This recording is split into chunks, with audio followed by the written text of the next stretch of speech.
Richard McCready here, responding to a question on the Music Teacher's Facebook page about how to take a song which is split track and play it so that only one side of the recording is heard. This is something which you can do by panning to one side or the other, but you're only going to hear through one speaker if you do that.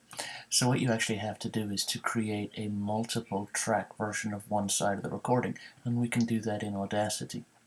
In the project menu, I'm going to import audio, and I'm going to choose a Beach Boys song here, Surfin' USA.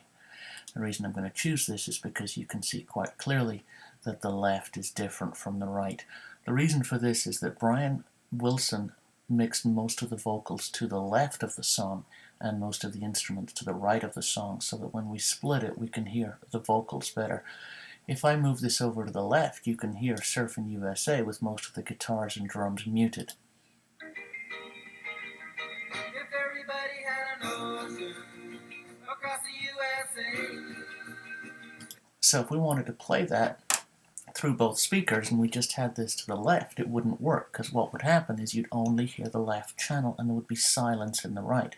The same thing would happen if I was to now export that as an MP3. It would only play in one speaker. So that's not really going to work, particularly in performance if you want the sound to be heard on both sides of the auditorium and for both sides of the choir or the orchestra to be able to hear.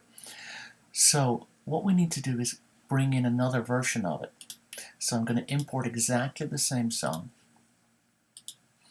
And now I have two versions, which are stereo. Now I need to split these up so that I can just select two left sides. Up here beside the title on the track is a drop-down menu. If you click that, you can select Split Stereo Track. Now you can see my stereo is now two separate mono tracks. I need to do the same for the other one. So again, I'm going to the title and the drop-down menu, Split Stereo Track.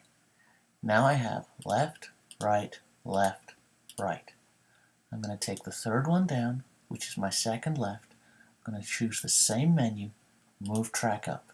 Now I have left, left, right, right. I don't want the rights, so I'm going to delete both of them. I'm left with two lefts. The bottom one is currently selected.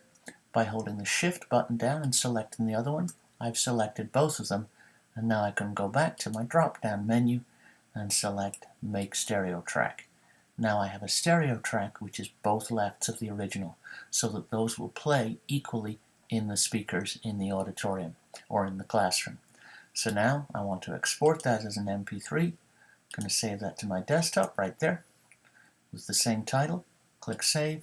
It's going to export directly to my desktop, and then I can drag that into iTunes or whatever other software you use to be able to create your MP3, and then you'll be able to play it, your CD, you'll be able to play that in your classroom or in your concert. Thank you for watching. Again, my name is Richard McCready.